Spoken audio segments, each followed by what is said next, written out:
Mwamuzi Solvis Iratunga kutoka Burundi anasema assalamu alaikum Kampala Uganda, assalamu alaikum Nairobi Kenya, assalamu alaikum popote pale ulipo mtazamaji. Hii ni michuano ya kina dada kutafuta bingwa wa Sekafa. Wanakataa.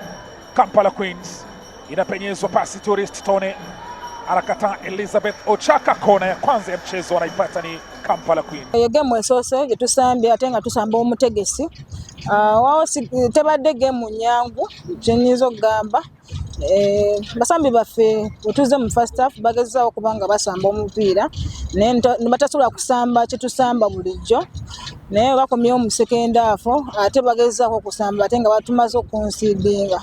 Kyetulowooza nti no tekibadde kirungi naye tugenda kuddayo tusobole okuba nga tulaba engeri tukitereezaamu.